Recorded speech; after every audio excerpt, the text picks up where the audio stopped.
Giving back is hugely important. And whether it's small or large, I think it needs to be part of our day-to-day. Patagonia, incredible climate brand, still built really cool products. It was an effective purpose-driven brand because it was cool. My company is $3 million overall top line. We are still able to provide wage opportunity to almost 1,954 people in our supply chain.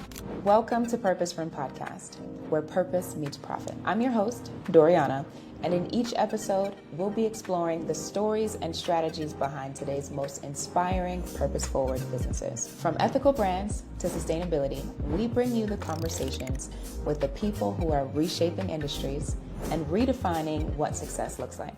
I had a personal experience with death that was extremely traumatic. And basically what happened is that my father passed unexpectedly. And it was something that changed my life completely, from one day to the other. We came up with Resting Reef, and very much in the beginning, it was a little bit like a bonkers idea. Yeah. Wait, what? Does this make sense? When you're introduced to the concept of doing a startup, it's often framed in the way of like the Silicon Valley VC route. Like you need to get investors, you need to build a proposal that gives you 10x, things like that. And it might feel daunting, or you might make decisions that doesn't really align with what you're trying to achieve. And so I would say if you feel like something can be improved, you should take it on. Like not be intimidated by the industry. All right, that's just a sneak peek. Let's hear the full story. You two have a bold idea that you're bringing to the funeral industry, and I really want to talk a little bit about that. Can you give an intro to Resting Reef? Yes, we allow families to have their loved ones' ashes or beloved pets' ashes made into beautiful reef structures that we place in the sea to restore endangered marine habitat. Hi, I'm Luise Skajem. I'm originally from Norway, Oslo, but I've been based here in London, in the UK, for more than 7 years. And I've studied a dual master's at Imperial College London and the Royal College of Art in Global Innovation Design. My name is Murillo. I'm originally from Mexico City, but I moved to London almost 5 years ago now because of the master's. I studied the same master's, Global Innovation Design, which is a dual master's from Imperial College London and the Royal College of Art. And in Resting Reef, I'm the co-founder and the head of experience and service design. And what that means is making sure that the service that we're doing is as compassionate and supportive as possible. The co-founder, but I'm in charge of sustainability and product and make sure everything we do has as much positive impact as possible.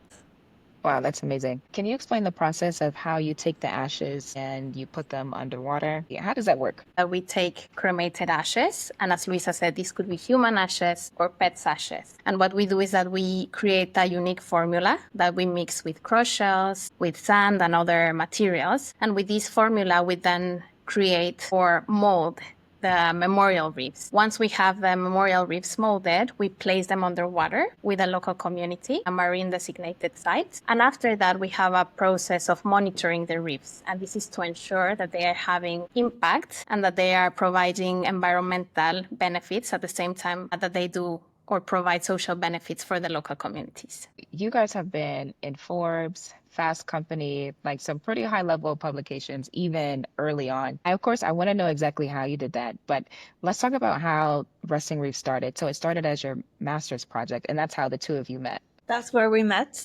It was actually starting during our beginning of second year, where there was a call from the Royal College of Art, collaborating with, then Prince Charles and Sir Johnny Ives. And they were asking students and alumni to come up with creative ideas tackling climate change. And we very much started from scratch, like there's so much we could do here. But I had been researching marine environment, looking into seaweed as well as native oyster reefs, and seeing how important native or oyster reefs are for our ecosystem and also how endangered they are. And then we were thinking, okay, how can we help support the restoration of native oyster reefs? And that's where Aura brought kind of her experience and perspective to the ideation session. We came up with Resting Reef, and very much in the beginning, it was a little bit like a bonkers idea. Yeah. Like, wait, what?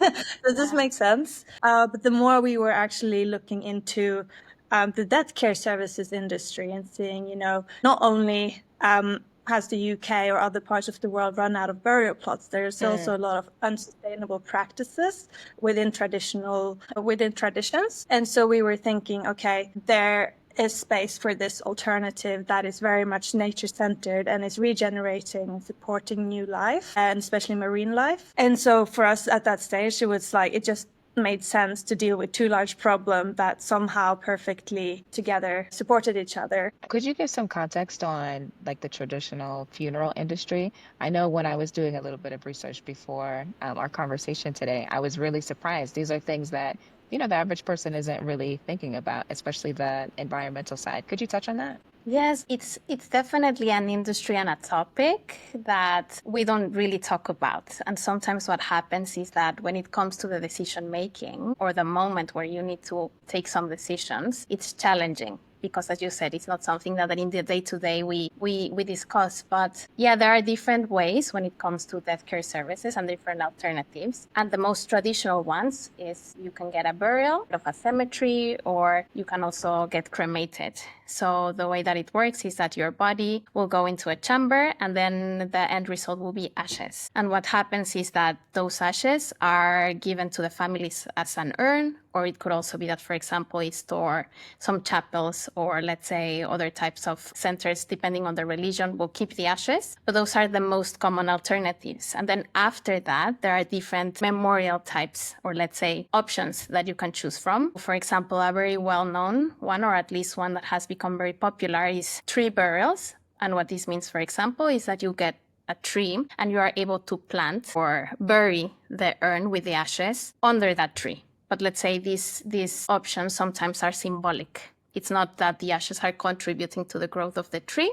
but it's instead of having a stone of a cemetery, for example, you have something that it's a little bit different. And it's an area that has been evolving. And of course, because of the different beliefs and how traditions have evolved and culture have evolved, there are now other interesting options. But yeah, that's a little bit of an insight within death care services. I see. So what are some of the environmental issues within traditional death care or burials? What are some of the negative things that come up? Yes. So you have, for example, deforestation. Just in the US alone, I think it's 100 million acres of forest every year deforested for specifically the industry. So making caskets or new burial land.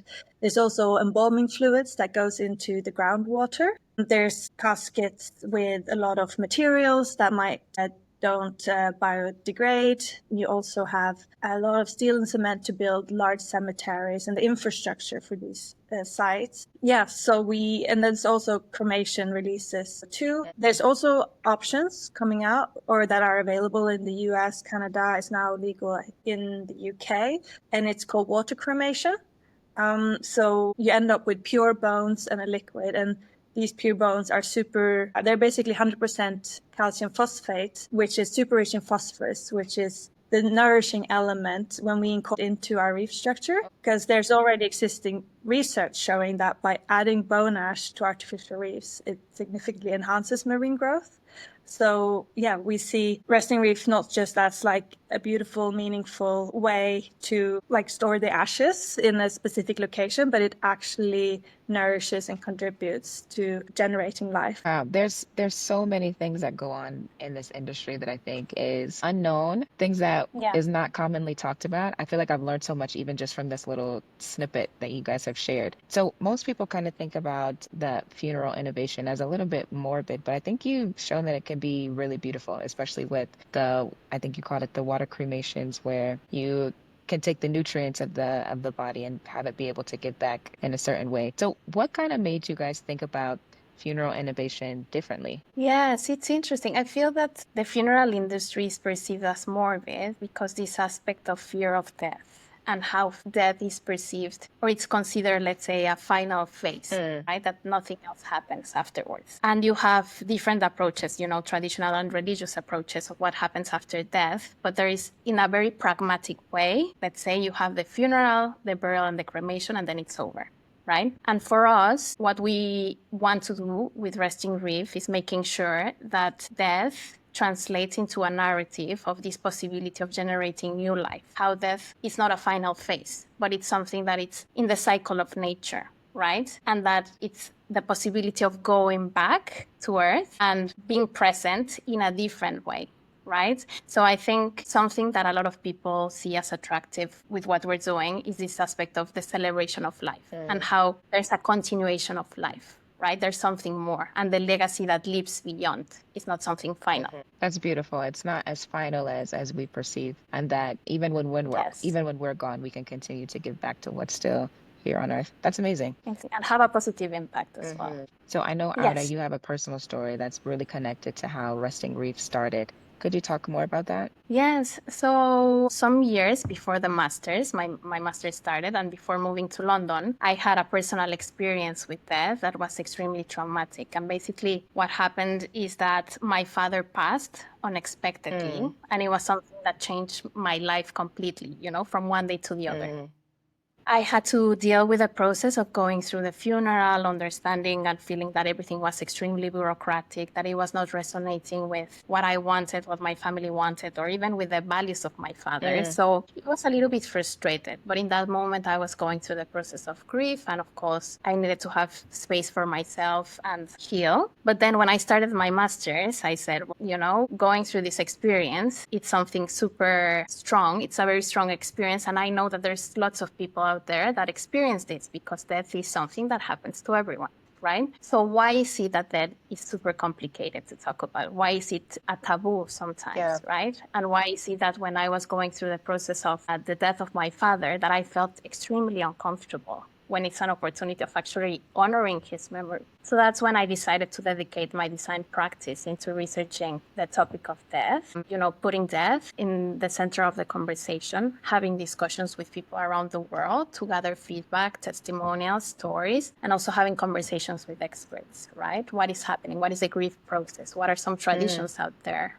And what are the alternatives in the funeral industry? And that's when I also discovered that there was a big gap and that there's a possibility of doing something better and creating a service that could be much more compassionate and that also responds to the current needs or the contemporary values, one of them being climate consciousness, right? So when Luisa was referring to me coming up with my perspective, it was actually me saying, from my experience, I've seen how the industry have things like dissolvable urns where you can put the ashes and then throw it to the ocean and the ashes will scatter. But what if we create something that becomes a strong foundation? So something that lives on, something that is not only symbolic, but that can actually have a positive impact. And it literally started with, it could be a death care service. Like maybe this is crazy, but I feel that there could be a potential there. And we developed it. Both of us started developing Resting Reef for the rest of the masters. We graduated with Resting Reef. And after that, we decided, okay, this has a lot of potential. Also getting feedback from lots of people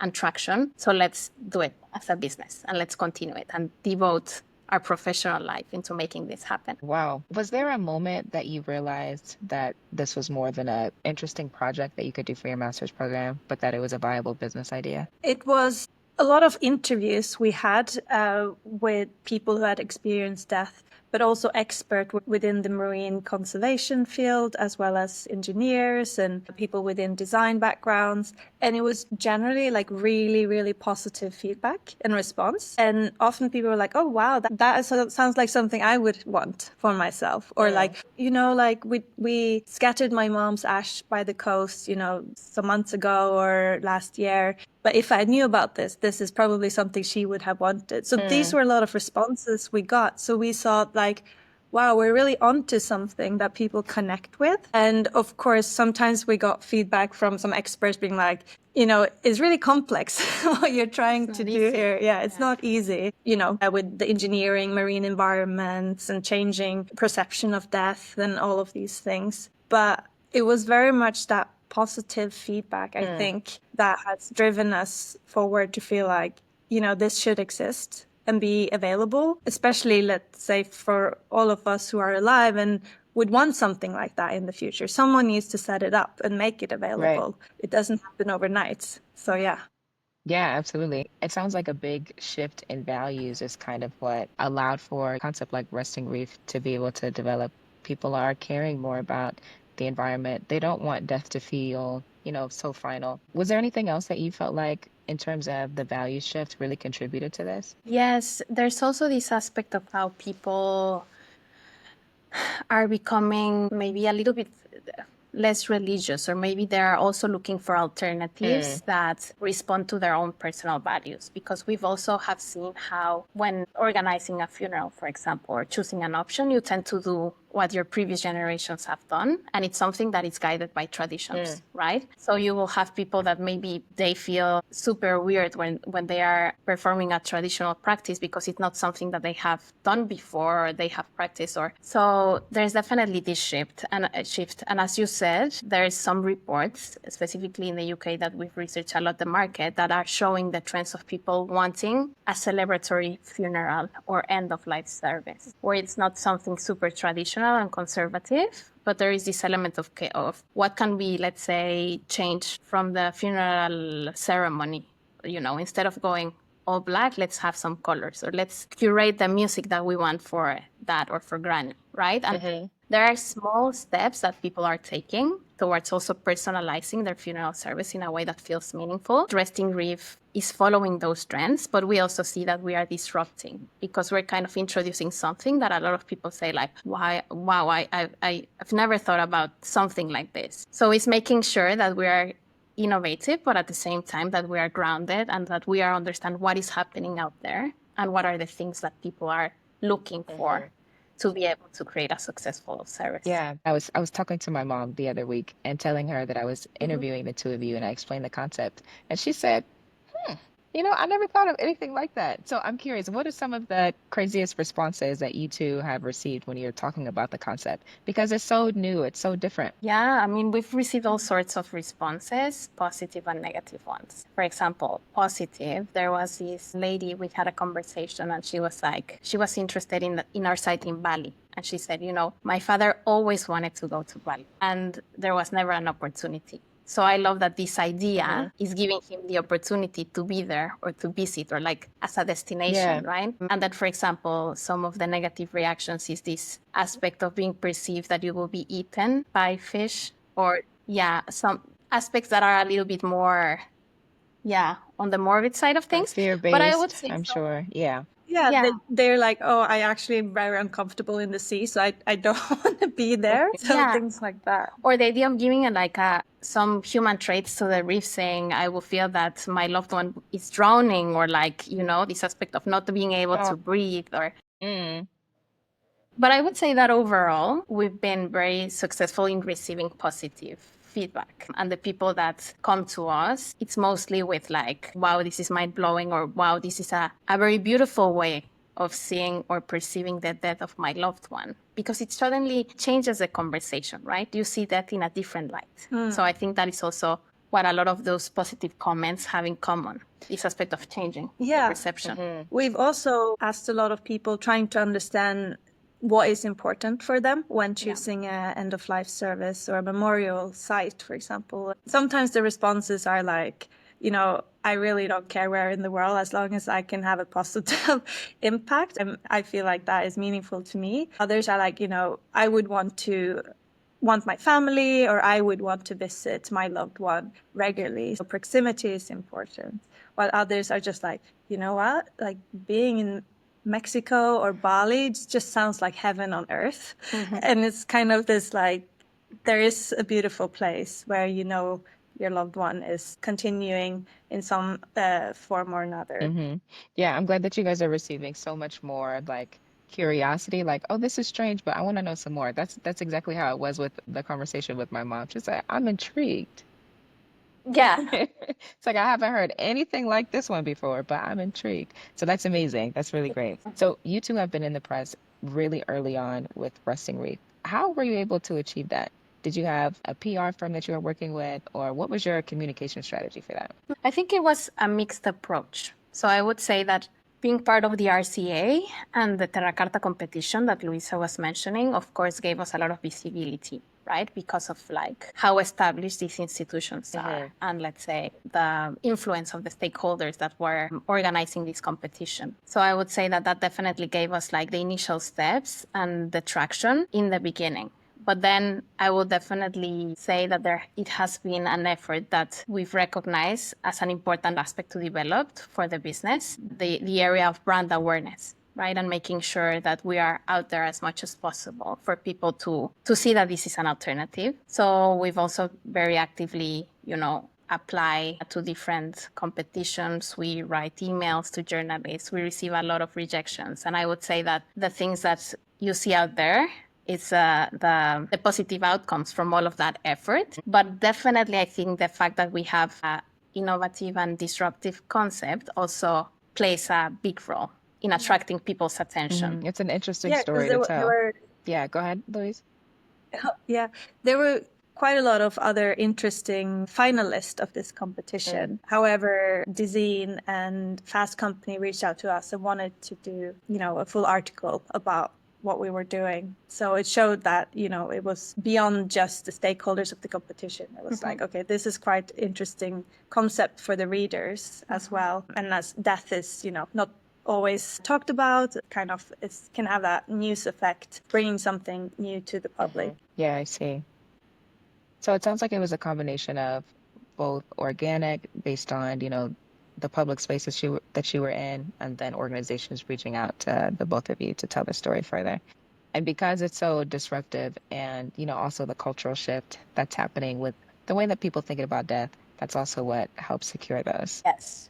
So let's talk about a purpose-driven business. You guys have been working with Resting Reef for a few years now, and you're both doing it full time. Now, I can assume that all of the research and the testing that went into this, I'm sure it wasn't cheap. How were you guys able to, fundraise? Were you bootstrapping? What was that like for you guys? We didn't win the competition, which was like, okay, we didn't get the funding. But as we already talked about, it was very much, we had the mindset of like, okay, let's really try and pursue this. So we applied for a big Innovate UK grant and also some other design awards. And we received this big grant that was very clear for us. Okay, now we have a salary to continue at least for a year and apply for more funding, continue our prototyping, expand our team. We got a little studio in London. We got a fellowship to do this full time.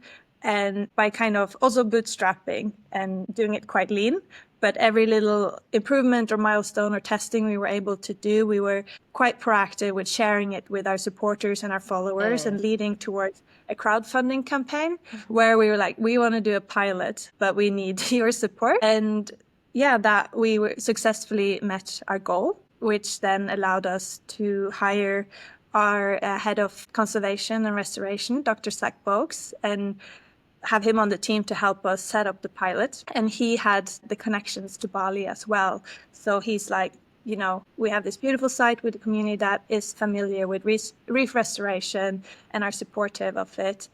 We can do it here. That then opened up for new opportunities. We've been fully grant and award based. So we still hold all the shares. Amazing. So when you did your pilot test for the initial reefs, how much did that initial pilot cost you? I'm curious just for context. Yes. So it was something we started with the idea of doing a pilot in the UK.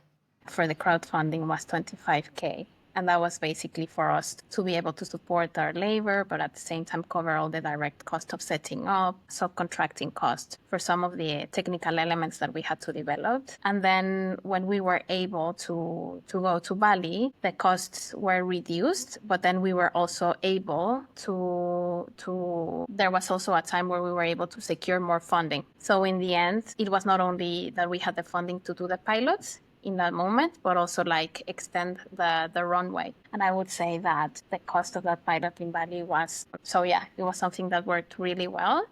And that allowed us to, let's say, be a little bit more ambitious with the milestones, right? There was not a hard stop with, okay, we set up the pilot and that's all. But okay, now that we have the possibility of setting up the pilot and we were able to secure more funding, let's also make sure that we are able to have activities that continue the impact that we are creating. Yeah, that's amazing. So it sounds like you had a partnership with someone who's connected in Bali, and that's how were you able to choose that location? I guess my question is, why Bali? Yes. So it's Dr. Zach Bogues, that it's our head of conservation and restoration. So he's part of the team. He's an expert in coral restoration and overall studies of conservation, right? And specifically in the area of Bali and Indonesia. So, from him, we knew that there were all of these restoration efforts because Bali, there are certain areas where they previously had healthy reefs, but because of human activities such as bomb fishing, cyanide fishing, etc., the reefs are degraded, right? So first we knew that there was a need for restoration. Right? Then, as Luisa was mentioning, these areas also had local communities that felt comfortable and that they already accepted the idea of artificial reefs for the restoration of coral reefs. So there was this familiarity that kind of gave us also another approval or like a step closer to be able to establish a pilot. Yeah. There is, of course, the element of Bali being a location that it's extremely beautiful for a lot of people. So we said, okay, from the side of families and people choosing the service, this could be added value. And yeah, also because of the local or the connection that we had with Zach and the local communities that made it smooth to kind of slowly establish a pilot reef there. And now to a point where we have met the local leader, the local priest, etc., to get all the approvals and make sure that the community is on board with everything that we are doing and that is aligning with their values to make sure that it's a shared benefit. That is something that they also, that they are owners of also the positive impact that we're creating.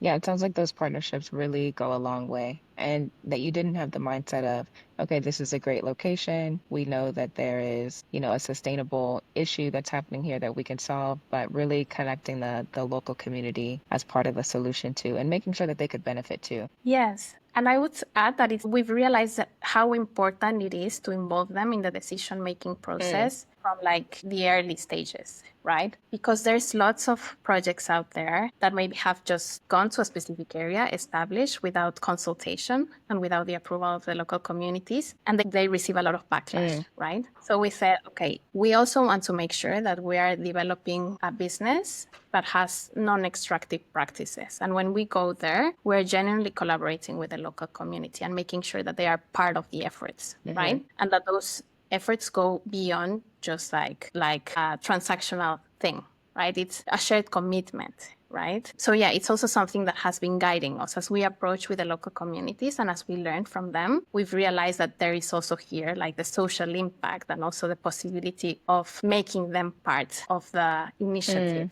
right? Instead of It reminds me of another guest that I had on from Water's Basic, an organization solving the water crisis in South Sudan. I remember that he was sharing that they had great ideas when they first went about how they could bring a solution to the problem and involve the community, but he realized that their local knowledge was something that really needed to be brought in because they don't have the answers, or something that would sound like a no-brainer, a very straightforward approach. They would say, no, you can't do that here. That's not going to work. So I'm curious for you guys, what are some of the decisions that the community that was part of, what are some of the decisions that they were part of? Did you learn anything from them through this experience? Yeah. So there are both the environmental aspects of building reef structures that are heavy enough for those specific marine conditions and the seabed there. And that's also based on Dr. Sachs' research for 7 years. He's been doing artificial reefs with the local community. And they've tested many different designs and methods of building sinkers that are slightly elevated from the seabed so they're not covered in sediments and tipped over, things like that. But also something we learned a lot from the locals is their traditions and beliefs and cultural rituals. So their Balinese Hinduism in Bali, and the way they see ashes and cremation is very holy and a special moment of someone's life. And we hold a lot of spirits that has to go through multiple ceremonies and rituals in order to go back to nature the right way. And so it's been important for us to understand how, if we're bringing ashes from abroad, like these still hold those spirits. So how can we respect the local traditions and rituals to understand that the ashes is ready to go into the sea? So that's been very very insightful for us Wow. to learn. And we also hope or think, that people who are interested in Resting Reef would appreciate, how much this ashes means also for the locals, and them really seeing them as, humans and spirits that are still there. Yeah, I will also say that there was an element of like the craftsmanship of the reefs, or for example, the development of the formula, right? There's also a lot of advancements when it comes to the type of material that we could use. But then we realize that when we go to a local community, that it's super important to adapt to the local resources and the local materials Right. that they have over there. Right? Because for us, it doesn't make sense to ship tons of material, even if it's, let's say, a very sustainable component, but shipping tons of those materials to the local community and not using, let's say, the resources that are over there. Of course, that's where the community gives us permission to use. But it's also this aspect of the shared knowledge of like, we've designed some reefs and we've consulted with marine biologists that these characteristics might work, but at the same time, we trust and we know that you have local knowledge of what are the things that might work. So how can we come together and build something that incorporates both of these things and where we can both of us learn? So it's been in all sorts of aspects, from like the cultural, the technical, environmental. So yeah. I think it shows how much care you put into this process and experience for your customers. It's not just, well, take your loved one and then their remains can give back to the coral reefs. It's also respecting the local culture and making sure that they are ready to be placed in the ocean to give back in a way. Yeah, it sounds like a very beautiful process, and you put a lot of thought and intentionality behind it. And I'm sure that's something that really connects with the people that you're serving. Yes, for us, what we say, or we are also aiming to have a holistic approach. So we also said that we have that human-centered element of making sure that we're building something meaningful for the families that we are supporting. And of course, there's all of this element of like the culture and the traditions involved with it and the local communities that we collaborate with. And then on the other side, we also have the nature-centered approach, where the ecosystem also has a voice. So how do we make sure that we are designing something meaningful for both, or like, let's say also like for the families, for the communities, and for nature? And it's challenging because of course it's kind of widening so suddenly the scope of what you're doing. But that's how we are convinced that we are able to get the best results and the positive impact that we're striving for. Yeah. I hear you. So bringing it back to the business side of things. So far you've done funding, a little bit of bootstrapping, but also grants. What is your goal for the future? Will you ever take on investors? Do you want to sell this business? Do you want to run it until you're retiring? Where do you guys plan to take it? Well, how we see Resting Reef is to become a global business that is offering or is restoring reefs or marine habitats all over the world. We want it to be as accessible or close that local cemeteries or graveyards are. You have access to a resting reef nearby, so that we can have impact to a lot of communities, as well as for those who really want that local proximity. It also offers that option. We've talked about fundraising at some point, definitely. I think for now, it's been very important for us to find the right investors that align with our values going forward and our vision. And we've started with sales and revenue, and then hopefully with investment or philanthropic funding and more grants, we can scale our business model and get closer to this bigger vision that we have. Can you tell me about how many reefs that you've done so far? Yes, so we've deployed more than 20 reefs already in our site in Bali. So first we started with a collaboration with a farm in the UK. For the pilot reef, we were memorializing horse ashes. These were horse racing ashes. And this farm was giving us the access to these ashes with the permission of the owners. And now that we are commercializing, we are opening up for pet memorials and human memorials. So the rest of these reef structures have come from the interaction with families and from the desire of memorializing either pets or a loved one.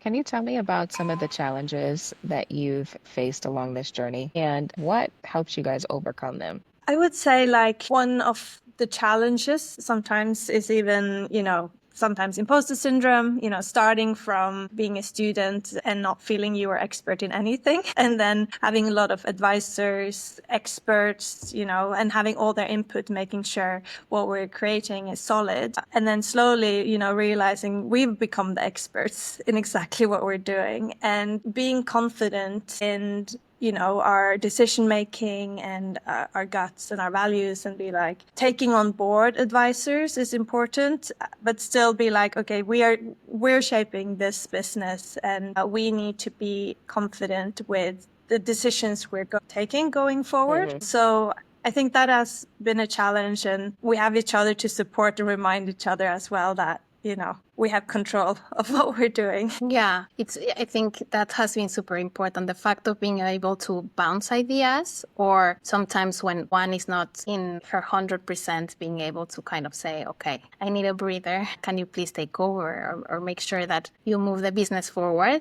Just having that type of support, because it's true that it can be, creating a startup is challenging. And sometimes we really see the romantic side of startups, but It's true that there are some tough times. So being able to have each other. And I will also say this aspect of having personal motivation into what we're doing has also guided us or kept us strong to continue doing what we're doing. What would you say to someone who's in that same position? So there's purpose-driven founders who'll be listening to this podcast.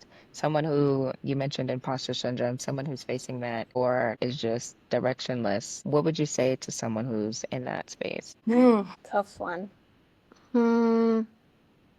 I think something very early on, when you're introduced to the concept of doing a startup, it's often framed in the way of the Silicon Valley VC route. You need to get investors, you need to build a proposal that gives you 10x, things like that. And it might feel daunting, or you might make decisions that doesn't really align with what you're trying to achieve. And so I would say there are other routes to fund what you're doing. Bootstrapping, if you're able to do it, but there are grants there. Maybe you can borrow from family or friends, temporary. Impact investments, finding someone that believes in what you're doing and investing in you to go for it, instead of just seeing the market opportunity and that's the only reason they wanted to give the money to you. So yeah, I think just understanding the bigger picture of doing business is not just the VC route. They're opening a vegan cafe on the corner, or creating sustainable sunglasses. These are fully businesses that can hire people and create impact in a community, or create local jobs in other parts of the world. So yeah.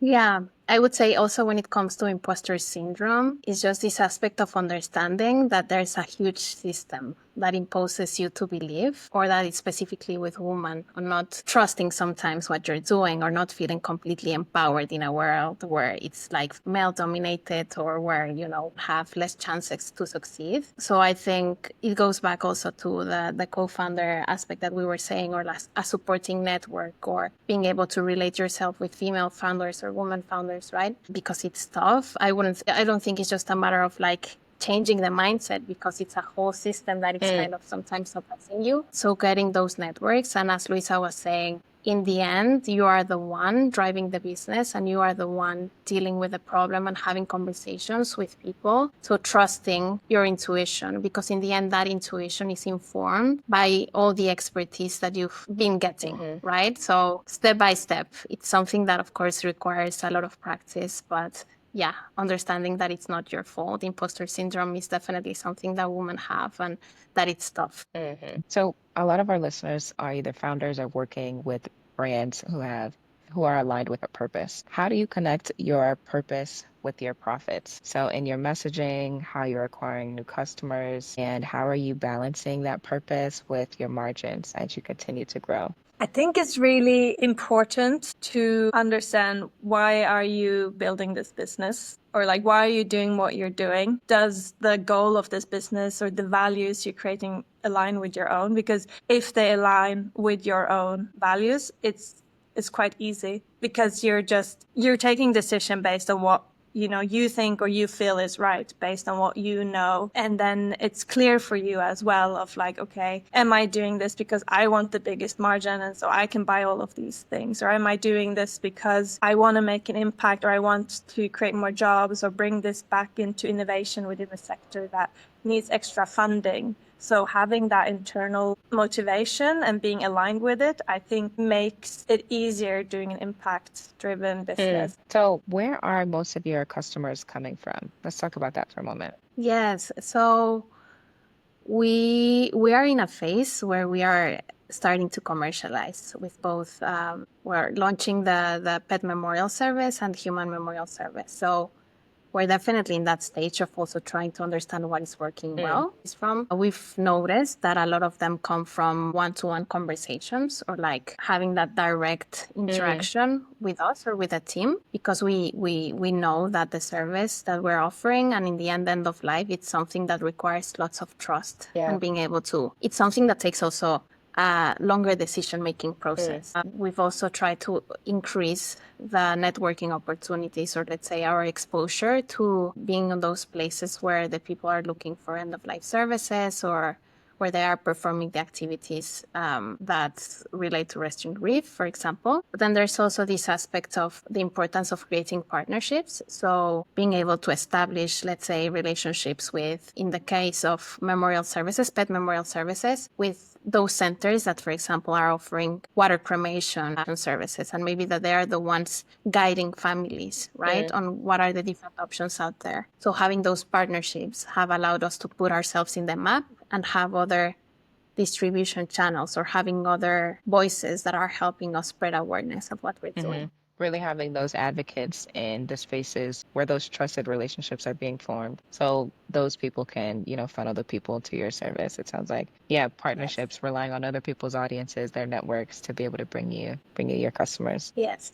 So when we talk about like communicating your purpose and measuring your impact, what's been the hardest lesson you've learned about turning your purpose into profits? So beyond just having a great service that gives back, what's been the most challenging about bringing this purpose and connecting it to profit for you guys? I think in general, just the word profit, like people react when you say like, we're doing something good, and then you're like, but are you profitable? Or like, are you for profit or are you charity? And it's like, why can't profit for purpose or an impact-driven, value-driven startup be profitable? Because it's also a question of what you do with those profits, right? Is that reinvested into the company to grow and improve what you're doing, or creating other impact, or supporting other projects like improving marine literacy in local schools in Bali, for example, or beach cleanups? And it's maybe, I think historically, this perception of profit means a lot of money for those investors on top that, didn't have their hands on down in the business and making the impact. I think that is something that's important for us to kind of also create a business that we have those investors who understand that we also want to create long-term impact, and it's not about, getting rich tomorrow if they're investing in Resting Reef. Yeah. I guess how that translated to us was when we were doing research and developing the project, we realized how lots of restoration projects spend most of their time applying for funding or getting donations and all the admin stuff, etc. And then the other half of their time, they're able to work on the meaningful aspects of restoration, conservation, etc. And then on the other side, we saw how the funeral industry is huge and it's something out there that can be improved. So we were like, Resting Reef can be this business model, like sustainable business model, where we are channeling funds to restoration projects in a way that lets the project have a continuation, right? And in a way that also allows people to get connected emotionally to restoration projects. So it doesn't mean that by having a business model, you're just trying to profit, but it's also making sure that their efforts that you're doing will be sustained and that there will be, the cash flow to be able to perform the activities and make sure that you can continue doing the positive impact that you're trying to do. You two bring up like a really important divide that you see between social and environmental projects and what people perceive like the purpose of business to be. It's hardly ever, using business to support doing something good. It's either, if you're doing business, it's all about greed. But if you're doing some type of charitable project, it's only about giving back. But then there's the aspect of, I'm sure you've seen organizations who are, just relying on funding, grants, or the goodwill of people. And it puts them in a risky position because if the funding stops, then it becomes very difficult to continue the good work that you're doing. And also, like our society, certain things we value highly, we put a price to, and there's a market. Yeah. And it becomes lucrative, let's say, and conservation or restoration or a lot of protecting the environment and the ecosystem benefits that we have, for a long time have not been evaluated. It's been infinite, or we've taken it for granted. Yeah. So we want to be part of that shift of, taking care of nature can be really valuable, not just for the local community having more fish or a healthier reef, but it can also be meaningful for those families that want to have something beautiful to think about, to remember their loved ones, and feeling like they're building a legacy, and then that is something they are happy to support and pay for.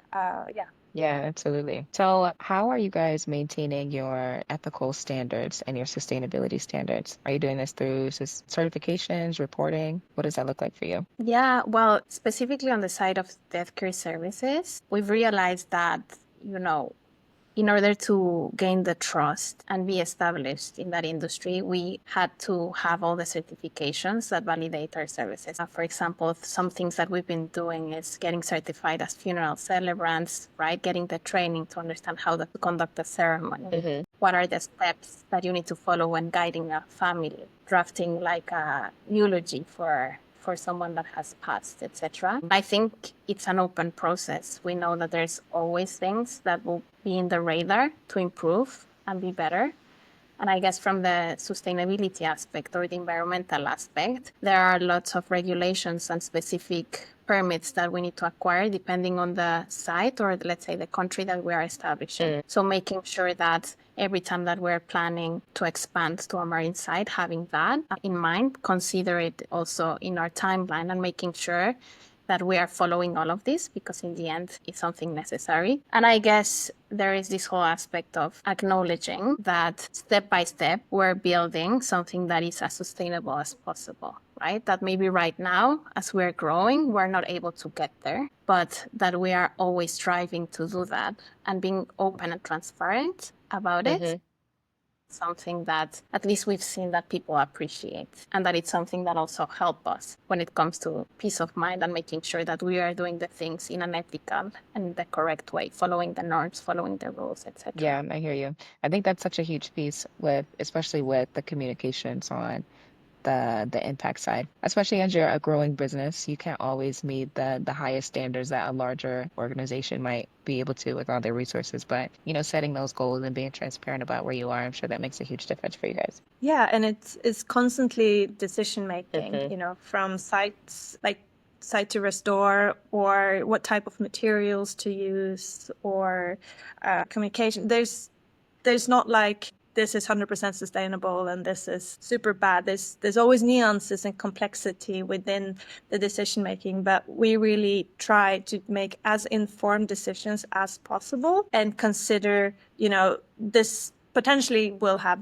also some negative impact at this early stage. However, this allows us to achieve this thing, which then has also positive impacts, or allows us to move forward and then get to a stage where we can afford doing even more sustainable practices. So as Aura said, having like a transparent approach to what we're doing and not claiming we're perfect, but we're really trying to create something that is good or better. So looking ahead for Resting Reef, what's next for you guys? Is there anything that you're excited about? Yeah, so we're planning to go back now in August to build a limited amount of more reefs. And so if anyone's interested in being part of this trip to Bali in August, then they should all reach out and let us know what they're looking for. And then we are also in conversation here in the UK, in Devon, in Plymouth area, to see, if it's a suitable site for us to be part of a conservation project. So we hope to open more sites and offer more opportunities. So that's on our agenda. So already looking at potentially your second site in the UK, is that right? That's Yes. amazing. So, do you guys have any controversial opinions, or what is something that you wish people knew about your industry? A controversial opinion, let's say, on that care industry. I don't know. Like, I was thinking actually about marine conservation. Like, we haven't studied marine conservation. And I think maybe it's this perception that you can engage with it or have an impact or have a career with it only by doing the route of studying it or working with it for many, many years within the scientific field. We're very lucky to have very skilled people around us with all those expertise and years of experience. And I think we're very grateful to have that as a full-time job and contribute towards something that we both love. Yeah, maybe that's controversial of like you can get into any career you want or field if you're passionate enough, and it's never too late, even though you've done something else before. Yeah, and I guess that for us, there was this element of not feeling 100% confident because we didn't have the marine biology degree. But then it has been from incorporating in our team to have that area covered. Let's use a design practice to do something that maybe we wouldn't imagine that we will end up doing. And I guess it goes the same for death care services. If you feel like something can be improved, you should take it on. Like, not be intimidated by the industry or feel like you don't have the experience, because you'll get the experience and you'll somehow become the expert if you spend enough time within the topic or the field. Yeah, honestly, why not you? And I think Yeah. that's what come to mind. Why not you? You said you didn't have the degree in marine biology, but you partnered with people who do. And similar also with the funeral industry, right? Sometimes maybe the funeral business is something that comes from generations and you become a funeral director when you've been part of that business or part of a circle. But funeral directors can take also, it's not one face and it can take many different shapes, right? And in the end, what we've always said is that we respect the funeral directors out there. And in the end, we see them as great collaborators. But we're also we're aiming to change a little bit the perception of death care. So it's kind of advocating for something different and innovative at the same time that we are respecting the traditions out there, but making sure that there are alternatives, right? And that people can choose what do they want to be part of. If Resting Reef succeeds, what will the world look like in 50 years? It's interesting.